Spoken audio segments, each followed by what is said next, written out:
Hi, Ellie. Oh, what's happening? Great to see you. Your orientation's been so much fun. Where am I? Okay, so sometimes when a new hire is adjusting to a severed space, we help by bringing them here to the stairwell to experience the transition viscerally. Oh no, I'm trying to leave? No. It's all part of the process. Tramell, welcome to Bullseye. I'm so happy to have you on the show. Thank you for having me. It's an honor to be here. I have to tell you, this is such an intense aesthetic experience watching this show. And looking at you on the show is such a huge part of it. This is radio, but like the way that I would describe you looking is you have what I'm going to call it a business afro. Does that sound appropriate? A business afro.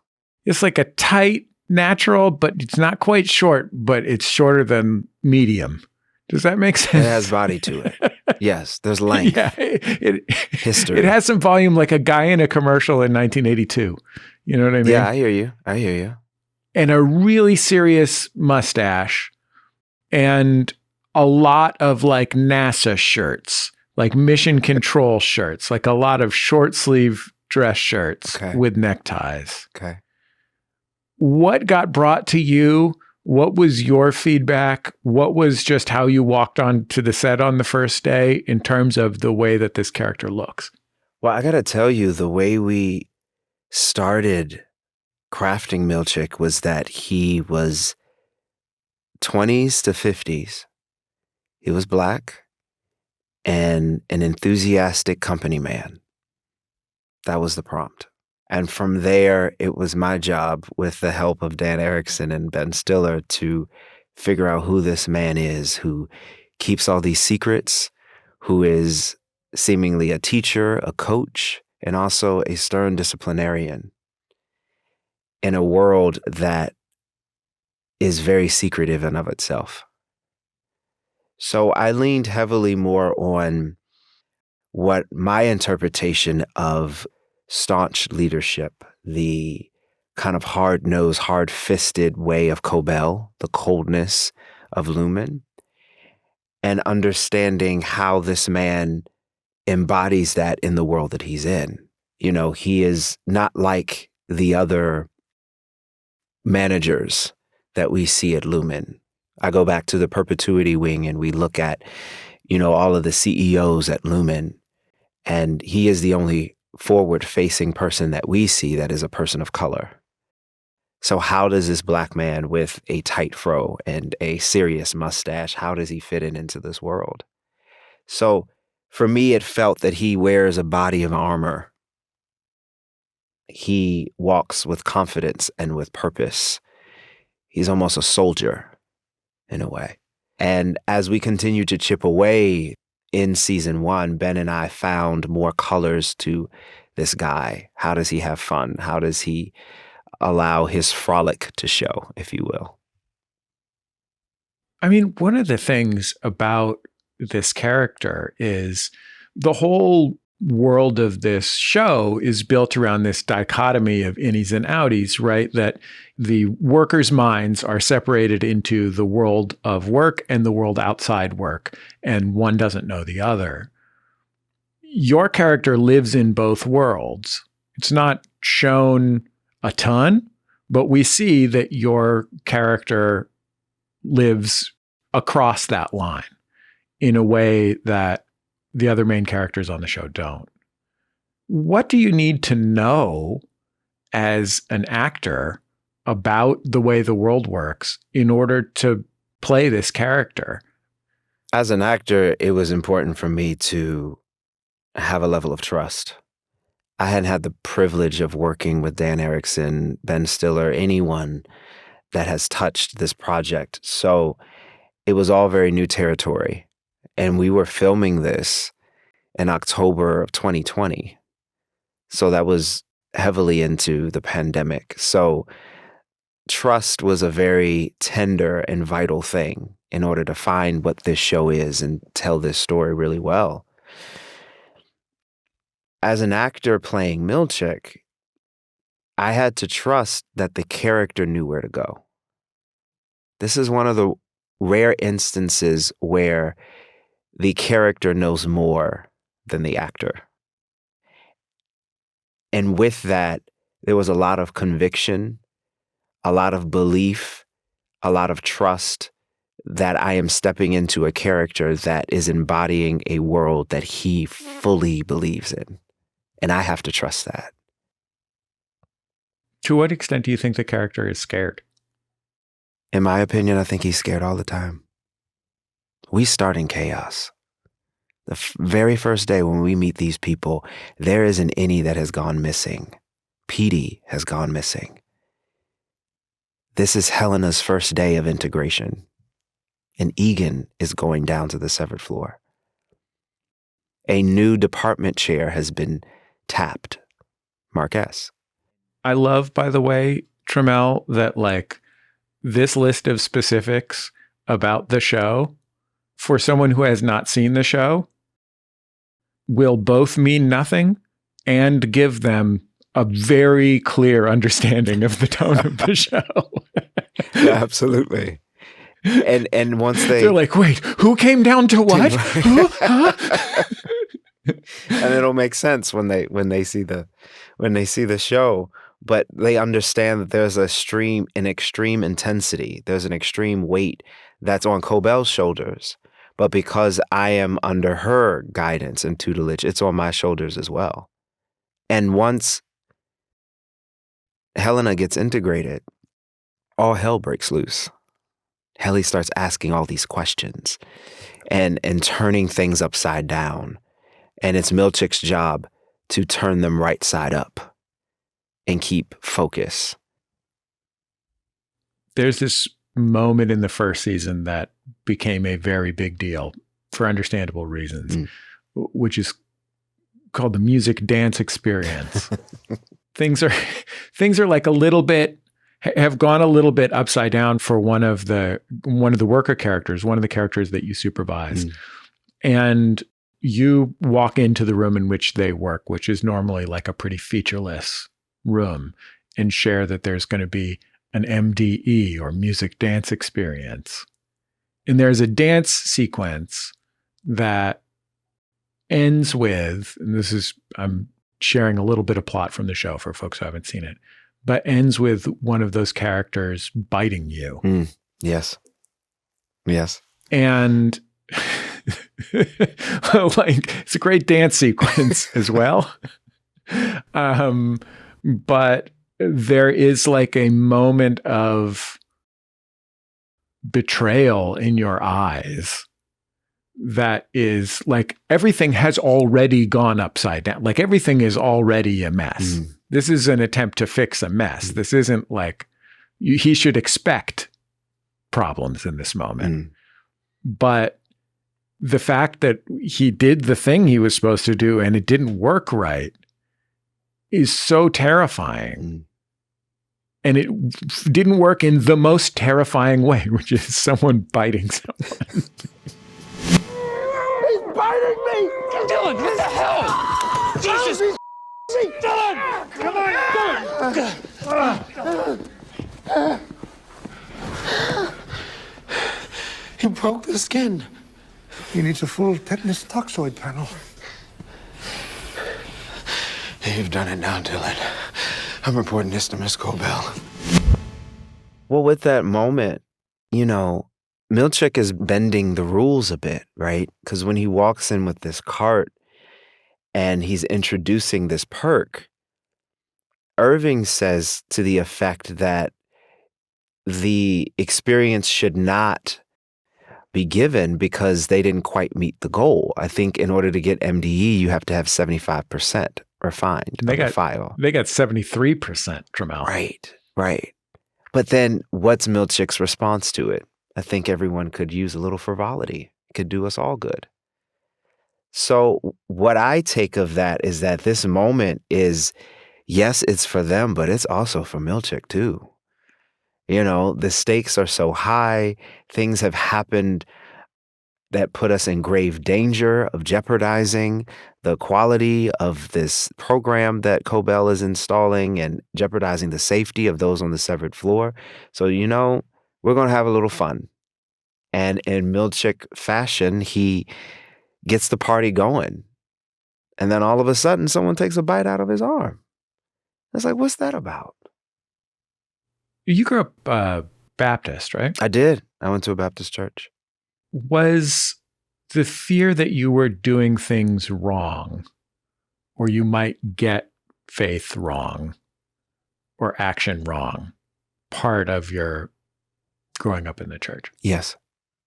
I would say 93% of it was the fear of getting everything wrong, the fear of sin, the fear of shame. There weren't many opportunities to have discussions that challenge the doctrine, that challenge our faith, that made us rethink what we know about God and what we know about faith and religion. That journey, I had to go out on my own. The church that I remember being a part of, you couldn't question God. God is God. God is all powerful, all knowing. God makes no mistakes. It happened, and that's what it is. But in other faiths, I think in the Jewish faith, there's a wrestling that you have with God. You have to ask questions. And I remember there's a scripture that talks about going boldly before the throne of grace and making your case known before the Father, right? And the term boldly, to me speaks more about this subservient idea, but this way of challenging and asking questions. Why am I here? What is this about? Why did you let this happen? And having the faith that you would receive the answers. I mean, the community part of it can be really thrilling.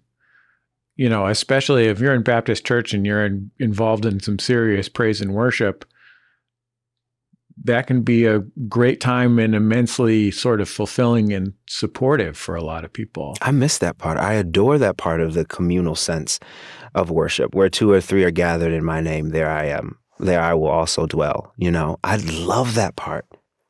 It reminds me so much of theater. What we do as people, we need one another. We need to commune. We need to exist. We need to breathe with one another. I'll never forget when I did a production of A Christmas Carol at the Clarence Brown Theater at the University of Tennessee. I was playing the role of Bob Cratchit, the optimistic guy who loves his family and is always hoping for Ebenezer Scrooge to turn around. And there was one particular evening I did a production, and it was the same night or the same day as the Sandy Hook shootings. And I remember going to my dressing room and reading about that incident on CNN. And I just wept for 15 minutes in my dressing room as I watched these innocent children be carried off in gurneys. And you saw the anguish of the teachers and parents and administrators in the community at large grieving. And I asked myself, how am I supposed to go on stage and be optimistic in front of these people and tell this story about love and life and family and faith when our world is torn apart by this shooting that happened at this school? I got myself together, and it was time for Christmas Yet to Come. And in Christmas Yet to Come, Tiny Tim, unfortunately, does not get to see Christmas. This is a story in the community of Knoxville that we have heard all so many times. Everyone is familiar with it. But this night, it felt different, Jesse. And it was at this night when I walked on stage and I saw my fellow cast members, all I kept thinking were about those children who were carted off. And I remember looking out the corner of my eye and seeing the actor who played Scrooge, and he was sobbing uncontrollably. Never seen him do that in this moment. Another actor who stood next to me, she played Mrs. Cratchit. She had tears in her eyes. We had done this show several times, but this was a new day. It was a new night. And in this moment, I just spoke about how we will live on, how we will remember the life and the love of this child. And I will tell you, in that theater, you could hear a pin drop. In that moment, no one eulogized that moment. No one spoke about what happened in Sandy Hook, but I felt that we as a community just grieved for those families without anyone saying a word. And to me, that's the power of theater. It's the power of the church.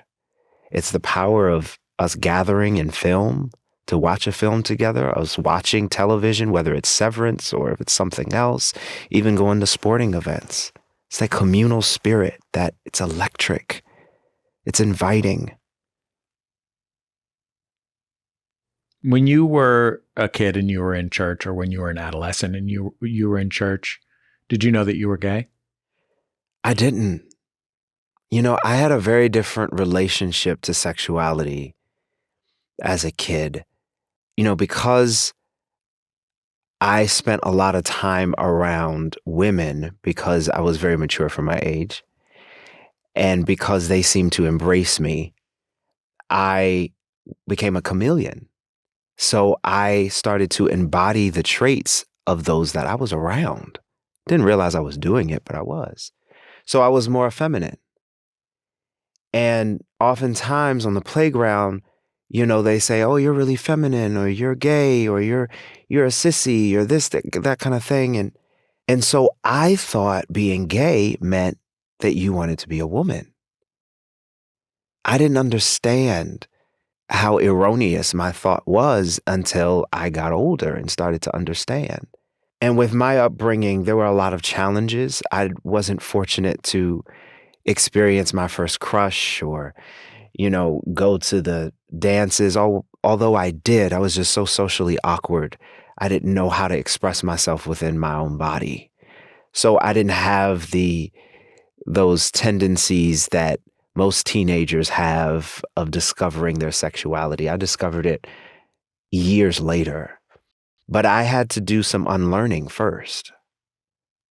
Did you realize it later? I mean, I think the Black church in particular, I'm speaking very broadly here, has a reputation for having a sort of sideways lane for gay men in particular. It's, also has a reputation as being a women's space, relatively speaking, but a place where there is a world for closeted or semi-closeted gay men, a kind of combination of safety and not safety. You know what I mean? Yeah. I think nowadays the Black churches are being challenged in their thinking. There are churches that are opening up and being more inclusive and accepting. Back then, when I was growing up, it was okay for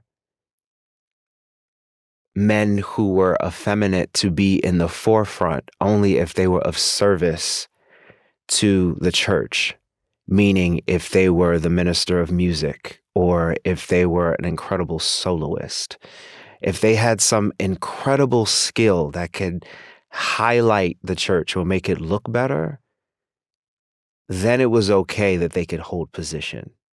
But if that person were to bring their partner to the church, the response of the fellow parishioners would be, oh, well, that's just his friend. Oh, that's just his roommate. There is not the full acknowledgement and acceptance of that this man happens to love another man. And unfortunately, we still see that today. I spent a lot of time in the South and, the deep South. And those conversations were very much in the forefront. Oh, that's just his friend. That's just his roommate. It was a lot more than that. You grew up in Prince George's County, in PG County in Maryland. I did. It's kind of a very particular place for folks who haven't been there or spent time in the DC area. It's outside of Washington, DC. Could you tell me a little bit about like what it represents culturally? Because it carries a certain connotation. So growing up in the 80s, DC was deemed the original chocolate city, meaning there was a high population of Black people living there and they were successful. The suburb of DC, one of the suburbs was Prince George's County. And at that time, it was labeled one of the richest Black counties in America. I lived around people who were lawyers and doctors, administrators and teachers and business owners. Excellence was on every corner, if you will. And that gave me a sense of pride. My parents, who both grew up poor in Virginia, took us to this community for us to understand the importance of excellence, the importance of education, the importance of ambition and wanting more for yourselves. They both didn't have the advantages that my sister and I had. And they did everything that they could to make sure that we were well educated, well fed, and well taken care of. And we were in community with those who also were well taken care of and well fed. But they did not shy away from us understanding the importance of us knowing how fortunate we were. I mean, like you're seeing excellence. Excellence is a burden as much as it is a gift to be surrounded by. Like Sure. Excellence has a very particular definition. You know Sure. what I mean? Like you thought you were going to grow up and become a doctor, which is just the absolute classic definition, you know? And you ended up in graduate school for acting. I did. But like, I'm guessing, tell me if I'm wrong. Mm-hmm. I'm guessing that the fact that you went to graduate school in your like mid to late 20s rather than immediately out of undergrad Mm-hmm. was in part because of that understanding of what excellence meant and what your responsibility was. I wish I could say that that was the case, but it wasn't. I didn't know what I was doing. I was totally lost. And I had to figure it out. You know, yes, I was studying to become an orthopedic surgeon because that's what I was told. And, you know, that was the road to success. Excellence, right? But I tried that route and I was miserable. Yeah, you hit the speed bump on the road to success that's known as OChem, organic chemistry. Yeah, I sure did. And it was not for me. And I kindly took that good left and I was out of there. Can I ask you this? You went to undergrad at two different HBCUs. You transferred halfway through from Xavier to Jackson State. Mm-hmm. And in your grad program in Tennessee, you were the only Black student. You were the first Black man to graduate from the program, one of the first Black people overall to graduate from the program. And you had grown up in a, you know, PG County is a Black world, Yeah. you know? Yeah. So what was it like for you to be to be lifted from the Black Deep South, from like a world of high achieving, you know, surrounded by Black people, you know, a very particular type of world that you were at in these two HBCUs, then dropped into a Deep South where you are the Black guy? I remember when Jed made the offer to me to come to play at the University of Tennessee in Knoxville. And he said, I want you to know that you will be the only Black person in the program. And that may be a deal breaker for you. And I looked at him, I took a breath, and I said, I'm fine with that. Because at that time, I was more interested in learning the craft to become an actor. And I was so excited to chase my dreams. But Jesse, I had no idea what I was signing up for.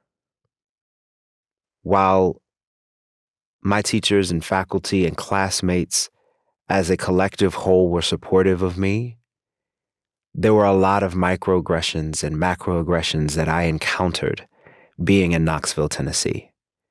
Now, Knoxville has grown to become more diverse. The Clarence Brown Theater and the University of Tennessee is a lot more diverse than it was when I was there.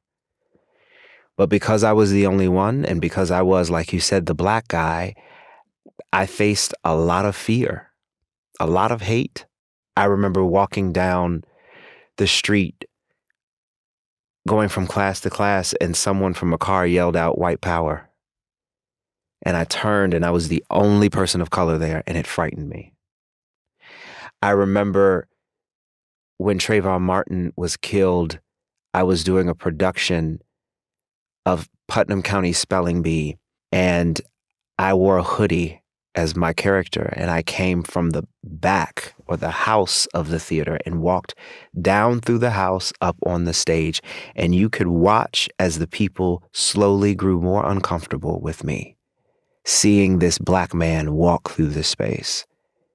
There were women clutching their purses. There were men speaking to the ushers to tell them to get this hoodlum out of the theater. And I remember walking up on that stage and telling everybody to get up and recite the Pledge of Allegiance with me. And you saw the look of relief, confusion, and embarrassment that the people felt when they realized, oh no, he's part of the show.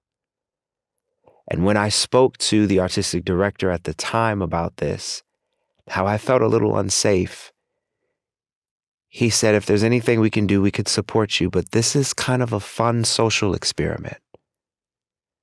But it was an experiment I didn't sign up for. I didn't ask to be the person to be carted around and to show the ills of their own psyches, of the people that are a part of this theater program. But unfortunately, that was the cross that I bore. From that time, they had more people of color to be a part of the program. There were a lot more discussions around race and diversity and equity and inclusion. I'm still very much active with the University of Tennessee, and anything that I can do to support people of color, especially queer people of color, I've always made myself available to the best of my ability. But it was a hard 3 years. And there were traumas experienced that I didn't even realize hit me until I left and pounded the pavement in New York City. I mean, Tramell, like, we don't even need to get into bigotries to start talking about the traumas and challenges of being in that situation. I mean, just the cultural difference, right? Like, just stepping into a world where you're the only black guy, leaving aside the questions of malice or those types of racism, just being in that kind of disjuncture in your life is such a huge thing. I mean, it is. This is a territory that was governed by football and God. You know, they told me that often while I was in Knoxville.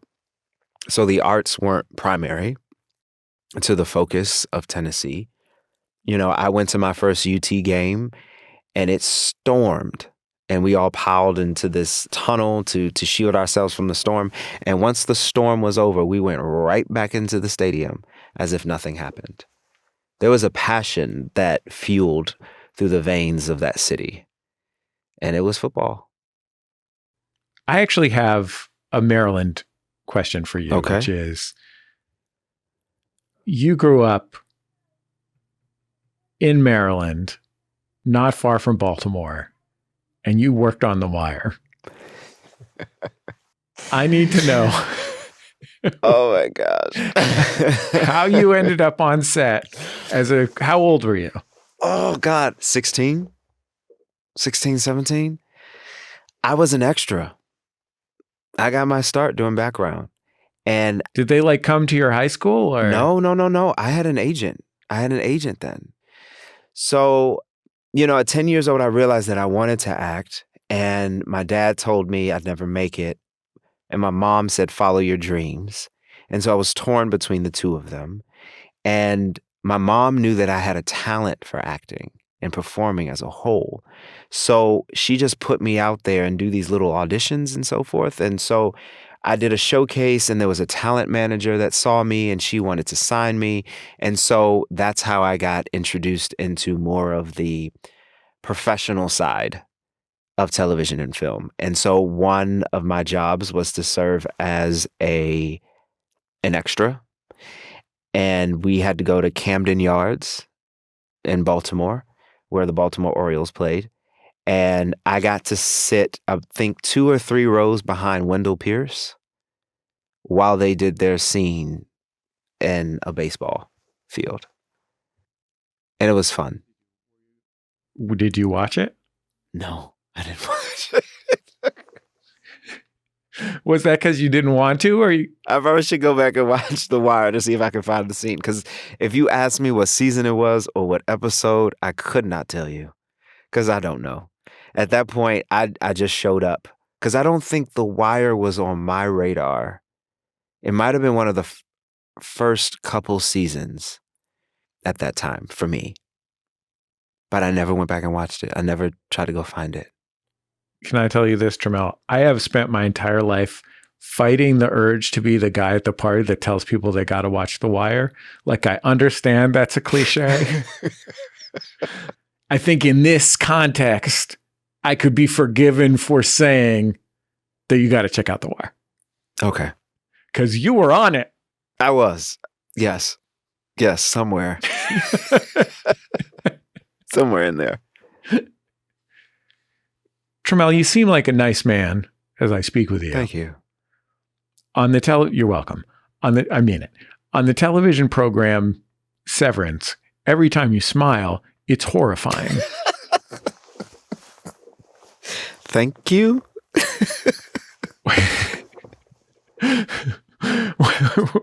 What is it like to move through the world knowing that this thing that has transformed you from, working theater actor who works in film and television from time to time, as one does, to person that gets accosted at Comic-Con or whatever? Oh my God. Is also a thing where every time you smile, you're terrifying people. Can I tell you a story when I first went to the Emmys? Yes. 2 things that I realized when I went to the Emmys. 1, most people thought I was British. And 2, most people were afraid to approach me. Now, we're talking about actors that I have watched for years. And they're looking at me sideways, and you could tell that they want to say something, but they don't. And you could see the absolute terror in their eyes. I remember Sheryl Lee Ralph, she tapped me on the shoulder randomly, and she said, "You terrify me." Just like that. So you're not exactly not terrifying, ma'am. But she said it, to me. So, that's, God, it's this wild, wild journey that I've been on, this track, because, when season 1 came out, it was successful. I was grateful that it was successful. We were all grateful it was successful. No one could have anticipated it. And now the next season 2 is out, and there's just so much buzz around it.